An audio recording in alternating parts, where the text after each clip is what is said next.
welcome you all into episode 40 of Trojan Talk. I know it's been a while. I think it's December 12th was the last episode. But about a month ago. Yeah, with a lot of TA sports to broadcast and then the winter break here at Thornton Academy, we just took a couple of weeks off, but we are back now. And today I'm joined by Cole Purvis and Josh Bosfer. How you guys doing this morning? Awesome. Very cold. Yeah, it was starting to snow as we were walking in, so it's getting back to that cold, snowy, rainy kind of weather that we've had a few times here in Maine so far. But to start this episode, we want to talk about boys basketball. The three of us broadcasted a game, TA versus Portland. That was TA's first loss. They were knocked off from that undefeated title. I'll start with you, Cole. Will Davies had another great game, 22 points, but the team loses 57-51. What did you see in that game from TA? Well, they played hard, and it's a good, tough Portland team that they played. If you didn't watch that game, a quick summary. Portland was just a very good defensive team, really shut down TA. They couldn't get any good three-point shots off. I think this could go one of two ways. It could be kind of just one bump in the road for them, and you look back and say, oh, this was the one night where Portland just played really well and they came in. Or this could start a losing streak, and they have a sneaky good Noble team tomorrow night, and then they have South Portland at home on Tuesday. So we saw what happened to Gorham. Hopefully that doesn't happen to TA. And this team does run through the three ball, and when you clamp down on the 3-point line, they could have some trouble. And so if they don't shoot well, that could worry you when it comes playoff time. This is a strange comparison to make, not how good they are, but how they play. They're almost like the prime Warriors with how they kind of hang around in the first half, but then in the third quarter they go on a run, and Will Davies and Braden Kamiri are in their bag, and then Alicio's blocking shots. That's really the best version of this team, and you could kind of see that third quarter breakthrough coming in that game, but Portland did a nice job just responding and stopping it from happening, and really shutting Braden Kamiri down from the 3-point line. So it was a great game, and I hope we see these two teams again in the playoffs because it was a good fight. Yeah, I'll touch on it real quick. I think Cole nailed it perfectly there. It was kind of the tale of two halves, where TA really didn't play great in the first half. It was a 34-22 Portland lead at halftime, but second half TA dominated. Coach Davies even mentioned that in the Portland Press Herald in his interview was, they dominated the second half, but it was just too much of a deficit. So as long as TA can, play two even halves, they would have been fine. I thought one thing that was very interesting to kind of end my note here was Portland really didn't do a lot of perimeter shooting at all on Tuesday night. It was all layups. It was all in the paint. So again, it was a little bit of a different style for TA to see. Again, Portland very athletic, very good team obviously in the north, and they're certainly going to be there into the tournament time. But again, it was a good test for TA. I think if you were to have those two teams play 10 times, they would probably split 5-5. So again, you're going to see again TA good test early here in the midpoint of the season, and that will only serve them well heading into the tournament. Yeah, I agree. I think the one thing that Cole and I did talk about at the end of that broadcast on Tuesday night. Tuesday night. Sorry. We talked about how that this loss doesn't really define that team. I know it's tough to see them get knocked off from being undefeated, and they were obviously on a great run, but it's something at the end of the season for them, and they got a lot of great games that I think will be wins for them in the future. Well, now we're talking about girls basketball. Oops, sorry, my headset went out there. We're talking about girls basketball. The only undefeated team left in all of Maine, if I have that correctly. I've heard that a couple times. So I want to ask you guys, can they keep it? Obviously, they're playing a back-to-back. They're at Gorham tonight at 6 p.m., and they're home on Friday versus Noble at 6 p.m., which we'll be doing that game on TATV. But do you think they can stay undefeated? Oh, yeah, I think they can. They have an incredible team with so many well-rounded players. And the one thing that was missing for them last year was the energy. And sometimes they would get into a shooting slump and they would lose games. But freshman Kylie Lamson's really brought that energy at the point guard position. And then, of course, they have three players who are just so skilled at everything. Addison Sulikowski, Hannah Cook, and Jess Dow. They all have size and they can shoot. So that's so tough to stop if you're a defense. Just their entire starting five can really fill up the stat sheet, and that's rare in the state of Maine. And they've got some tough matchups coming up. They have Gorham in the Hoops for Hope game, which is a week from tomorrow, and we'll see if they can sweep Gorham on the season. They're a solid team. Then they have Cheverus, and that's going to be the big measuring stick for them, as Cheverus has a couple of stars, but not quite as many stars as TA, but they do have Maddie Fitzpatrick, who's one of the best players in the state of Maine. So we'll see if TA shooters can overwhelm Cheverus or if they drop their first game. But I certainly think they could go undefeated. And I believe the first seed in girls is going to get a bye because of Massabesic dropping out before the season, so they could definitely be in contention for that too, which is something else to watch. Yeah, for me, it's not necessarily about being undefeated. It's just being ready for the tournament time. If they lose 1 or even 2 games in the regular season here in the second half, it's not the end of the world. As long as they're healthy, I think TA, like you said, has some 4 dynamic players. Obviously, in their lineup, and again, they can do it at any different night. It could be outside shooting, it could be inside playing with Dow and Cook. Again, there's a lot of things to like about this team. Coach Marston and his staff should be very excited for the tournament time, because I think this is probably, in Coach Marston's time, TA's best chance to hopefully bring home their first ever state title. Yeah, I agree, and I think looking back to last year, with some COVID issues last year and injuries during the regular season, that kind of put them a little bit lower than they wanted to be. But this year they haven't really had any issues with that, so should be looking good for their next couple of games. And one more thing, I don't think seeding matters a ton. Like TA boys drop 1 game, even if they're the 2 seed instead of the 1. I mean, it's going to be the same thing. It's a neutral site anyway, so it's not going to do them too much harm to lose a game. Yeah, I agree. We'll finish up with hockey. Hockey won last night versus Boom, which is Biddeford Orchard Beach and Massabesic. A team that they've had some trouble with in the past. They won 8-3, which was a fantastic win. They scored 4 goals in the third period to close that one out. Obviously, at the beginning of the year, Cole and I, and Jeff as well, had some pretty, I wouldn't call it a hot take, but we thought that they weren't going to make it too far. This team has definitely had a great season so far. Only 1 loss. That loss came to Falmouth. If I were to update my predictions, I'd say that they're definitely going to make it a little bit farther than I would have said originally. But what are you guys' thoughts on this hockey team so far this season? Well, they've been solid, and they sweep Biddeford on the season. Biddeford's obviously a big rival, and those games are intense. And the goaltending's been good. They have 2 goaltenders that they can go to, and so that's been really effective for them. But again, hockey's just wait and see until the playoff, because last year TA went in as a team that wasn't supposed to make the regional final, and then they beat Falmouth in the playoffs in overtime, I believe, and then they upset Edward Little. So it's one of those sports where you just have to wait until you get to the Cross Insurance Arena come late February, early March, and see who upsets who hangs on, and I think TA is just as much in the mix as anybody. Yeah, I'd say TA is definitely in that top 4 conversation of a potential state title winner here in Class A. I think just talking about last year though, Scarborough real quick, what were they, the 7 or 8 seed last year? Scarborough. Yeah, they were lower than TA. They were lower than TA, and they ended up winning the title. So kind of the same conversation with basketball, where it doesn't really matter once you get into the Cross Insurance Arena, because it's all neutral site. So it's just all dependent upon matchups. I think hockey is very dependent on matchups, and as we all know, the goaltending situation. If you can get a hot goaltender, that can carry you very far, as we saw last year with Scarborough too. So again, TA looking really good here at the halfway point. They just need to keep up that momentum. Their 1 loss they had to Falmouth. I know they had some key injuries that game as well. So certainly, if they can stay healthy, I think they've got all the components and put together a long postseason run. Yeah, definitely, and they have some big matchups coming up. They play Falmouth again at the end of January, and they play the reigning Class B state champions Brunswick on January 21st. We'll be doing that game on TATV. But also for hockey, we are going to have an interview next week, not this week, but we'll have an interview with a hockey player next week, so stay tuned for that. It's probably sometime midweek again for our episode. But to finish up with TA Sports, we're going to talk about our upcoming streaming schedule, as well as the Hoops for Hope. As we look, as Cole had said earlier, we play, the girls team plays Noble on the 13th, which is this Friday at 6 p.m. We have that on TATV. Then we'll have South Portland on January 17th, which is Tuesday of next week. That's boys basketball at 7:30 in their big matchup. TA beat South Portland by 9 earlier in the season at South Portland, so should be a good matchup. And then on January 20th, which is a Friday of next week, we have Gorham, TA girls basketball versus Gorham at 6 p.m., and that is the Hoops for Hope game. 7 p.m. 7 p.m. Yep, it's a little bit of a different time.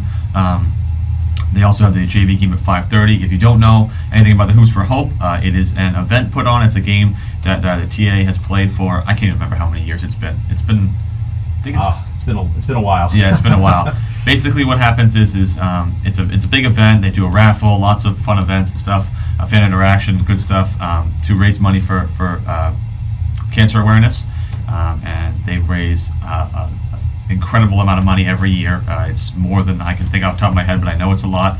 And the girls team always, I think, has played Gorham the last couple of years, so it should be a great event and a great atmosphere. If you want to go to the game, I would totally recommend it. It'll be a great fan atmosphere and a great game to go to. But if you want to watch it on TATV, we'll have that coverage probably starting around 6:30, 6:45 for that one. And if you want any more information about Hoops for Hope or about the game or where to donate, you can go to www.hoopsforhopemaine.com for more information. Now we will switch it over to professional sports, and I think the one thing that I've been looking forward to is the playoffs for the NFL. They are set now, and we're just gonna go right into it. I want to get your guys' predictions. So let's go through. I'm gonna go through a couple of the games with you, get your thoughts, and then we'll see who. I'm gonna ask who you want in the Super Bowl. Who think is gonna be in the Super Bowl. So the first game I want to ask you guys about is the Buccaneers versus the Cowboys, which I believe is It's Monday night. Yep, Monday night game. So that'll be a good matchup. Who do you think is going to win that game and why? Well, they met in Week 1 in Dallas, and Tampa Bay won convincingly. And then, if you had told me that these teams would have gone in separate directions, I would have been shocked. But the thing about the Cowboys is Dak Prescott has thrown, I believe, a league high 12 interceptions this year, which I know some aren't his fault, but he also didn't play a lot of the games this season. I don't trust Dak. And again, I think I said the exact same thing last year. If Dak has the 4-game stretch of his life and goes off, the Cowboys could win the Super Bowl, but I don't trust them. This is the game that I hate that you started on this one, because this one's the closest in my opinion, because I don't trust Dallas, but I do think they sneak by Tampa Bay, because I don't think Todd Bowles has done a good job with that team, and their offense hasn't been real effective in the short passing game. Hopefully they can find Mike Evans over the top some more, but give me Dallas, but I don't feel good about it. You forgot to say the two most important words there, Cole. Tom Brady. Oh, Yes, okay. I did. Right there, Zach. So that's the difference right there. So tell me who's got Dak Prescott, Tom Brady, who you want to take in a close playoff game. Yeah, but I'll take Tom Brady. Tom Brady also lost to P.J. Walker and Kenny Pickett. Distant memories. That's what I think when I don't trust the Cowboys either, Cole. I agree with your point. I don't trust them. I don't trust McCarthy as their coach. So I'll take Tom Brady at home. I think it'll be a good game no matter what. I think It's going to be very definitely close.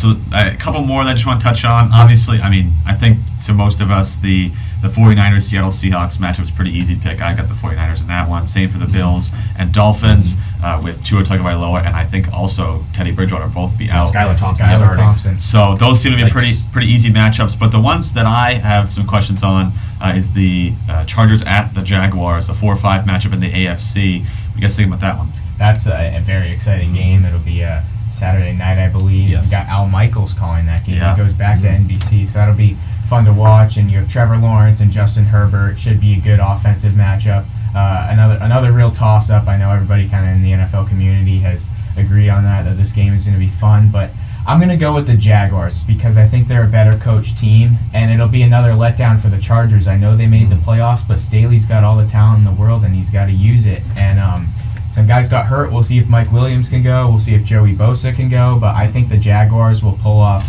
a tough performance in maybe the closest game of the weekend and move on to the divisional round. But I am cheering for the Chargers just because I love to watch Herbert and Eckler and Keenan Allen and all them play.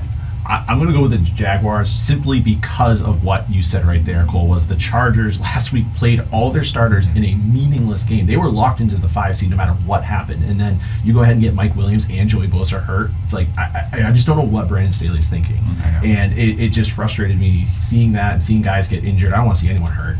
And to me, I'm just like, you know what, I'm just going to go with the Jaguars because I'm sure in that clubhouse the guys were looking around the Chargers going, what are we doing out here? Yep. And again, Trevor Lawrence, I'm a big Trevor Lawrence fan. I've really liked his progression this year. He's really maturing into a good, strong NFL quarterback. So I'll take the Jaguars at home. I'm going to take the Chargers, but I think this is the game that I'm definitely most excited to watch just because I think the Jaguars are still a question mark to me. I've seen them play a lot. I know they have a good team, but I'm not sure how they're going to play in a playoff setting. But the last game I want to ask about is the Vikings and the Giants. It's a 3-6 matchup. The Vikings are the 3 seed. Towards the end of that season, then the Vikings kind of fell off a little bit. It kind of seemed like they were, where they were at wasn't really, deserving of how they were playing. So, what do you guys think about that matchup? Every year I don't want to say every year, but I remember last year Dallas hosted a wild card game against San Francisco, and that was the consensus upset pick. It was kind of the trendy upset pick to pick San Francisco in that game, and this is that game this year, the Giants and the Vikings, because a lot of people don't trust the Vikings, and I hate to take the trendy underdog pick, but I'm going to go with the Giants in this game because, again, I think they're slightly better coached. I think they're their defense is going to step up to the task against Kirk Cousins and the Vikings. Obviously, the Vikings have more talent, but nothing's made sense about the NFL this year, and I'm going to go with the Giants moving on to the divisional round and continue their good story. I think I'll take the Giants as well, simply because the Vikings had I think it was 10 straight games or where they won by one score or less. Yeah, point differential wasn't good. It was incredibly slim margins, and again, I think like you said, they are more talented. Absolutely, they're the best wide receiver in the NFL, and they just for some reason it's just not clicking right now, whatever it may be. So what, I'll take the Giants. Absolutely, I think they're an interesting Cinderella story for this postseason. I'm right there with you. Brian Dable is going to coach his way into a divisional round, and hopefully that'll help them out. But real quick, just want to get your Super Bowl predictions. So who are the two teams you think will play in the Super Bowl, and who do you think will win? I'll go Cole first. Okay. I was going to go with San Francisco. They were kind of my mid-season pick, but Brock Purdy hasn't been super accurate, and I think that's going to come back to haunt them in the postseason. If he throws a big interception, I love Brock Purdy, but I think his accuracy has been a little bit overrated. And again, I don't trust Dak Prescott. So Cowboys and 49ers both have very good teams, but I don't trust the quarterbacks. So I'm going to go with the safe pick and take Philadelphia because Jalen Hurts came back and everything started clicking again. I think Sirianni has this team fired up to go. They're great on both sides of the ball. They've had some great midseason acquisitions, and A.J. Brown has been incredible this year with Jalen Hurts, and they're very good, running the ball with the quarterback. They do it effectively. They don't do it every play, but I think Jalen Hurts has had a great season, and I think they will face the Buffalo Bills, who look like a team of destiny. After the DeMar Hamlin injury, they come out and run the kickoff back, and I think Josh Allen, when he's at his peak, might be the best quarterback in the NFL. So give me the Bills and the Eagles. All right, I'm going to go 49ers. I just love Kyle Shanahan and what he does over there. I love San Fran's defense. I think they're going to ride that to a championship here in the NFC. And then, I'm going to take the Chiefs. I think, just controlling home field, potentially. I don't know what's going to happen with this neutral site, but potentially having home field throughout is going to be huge. I don't know, I've got this weird feeling about the Chiefs here. They seem loose right now. They seem really excited to play. And again, I'm going to take them, and I think the Chiefs will win the Super Bowl. Again, wow, that's a good pick. Shout out to the Eagles, who just signed Roquan Smith to the biggest contract of is it outside linebacker or inside linebacker? Ravens. Yeah, Ravens. Sorry, why did I say that the Eagles? Oh my God. But my pick is going to be the Eagles. You know what? Eagles, Ravens. Wow. Yep. Ravens. So wow. I think that the Ravens beat, no matter if they make the Super Bowl or not, I think the Ravens beat the Bengals. With Tyler Huntley. With Huntley or with Lamar Jackson. Over Joe Burrow in Cincinnati. Yep. Oh, I agree. That's. Wow. I think I'll be taking your temperature right after this airs. I think they one of those Cinderella runs. I think they definitely lose to the Eagles. It's not a question there, but yeah, I think everyone is overlooking the Ravens for how the second half of the year went for them. But that's my pick. Who paid you from the Ravens to say that? Nobody. That came out of nowhere. That's the last team. I think this is the one year, and I've seen this, a lot of people are saying this on Twitter, that this is the one year you could have just put 6 teams in the playoffs, because the Seahawks, I would have rather seen the Lions or the Packers in the playoffs than the Seahawks, and the Bills are going to destroy the Dolphins with a third-string QB, and then disagreeing with you, I think the Bengals definitely beat, even if Lamar somehow plays, I think the Bengals win. I don't see the Ravens Bengals win by 20. Yeah, I don't see the Ravens beating the Bengals, Bills, Chiefs. We'll come back to this when the Ravens beat the Bengals. We can reevaluate.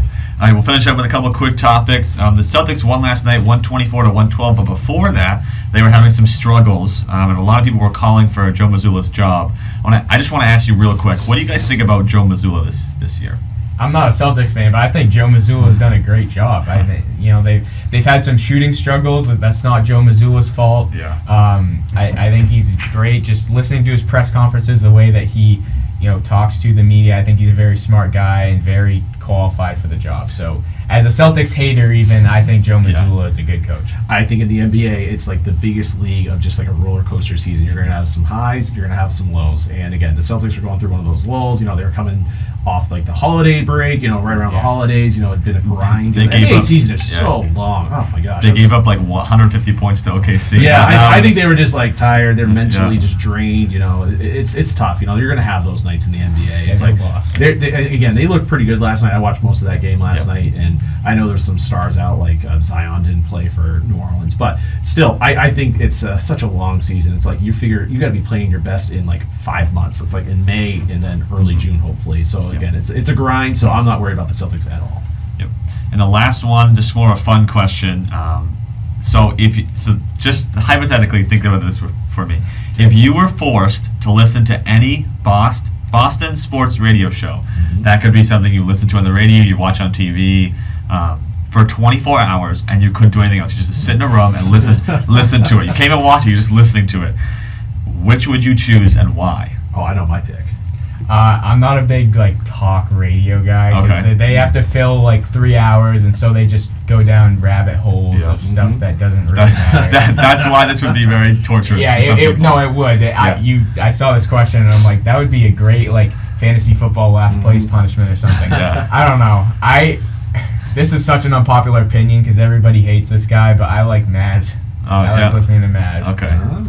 I love Felger and Maz too, by the way. Yeah. But if I had to pick, I would go with, because it's 24 hours and you need to space out your time and have some fun with it. Yeah. It's going to get really boring really quick if it's just hard hitting answers. And the only thing with Maz and Felger I don't like is it's kind of negative at times. Yeah. I would go with Zoe and Beetle on Okay. 98.5 Sports Hub. I think they have a lot of fun. They have some good chemistry. Like you said, sometimes they go down some random rabbit holes. I love the drops that they do on that show. It's a fun show. If I'm going to be doing it for 24 hours, I want to have some fun along the way. And they have some interesting commentary as well. Yeah. So I would have gone Zolak and Bertrand to BEI, but I'm switching it up because I did not like Gresh and Keefe. I don't like Keefe at all. But with the new, it's now Gresh and Foria, and I think they have a very good chemistry. I like listening to them, and it's on every day, and I end up in a room watching it every day. So, I'm going to go Gresh and Foria. But again, I'm in this spot where I would rather listen to something else, but if I'm forced, I'm going to listen to that. All right, that's going to do it for episode 40. I want to thank you all for listening. We will see you next week, and have a great week, guys.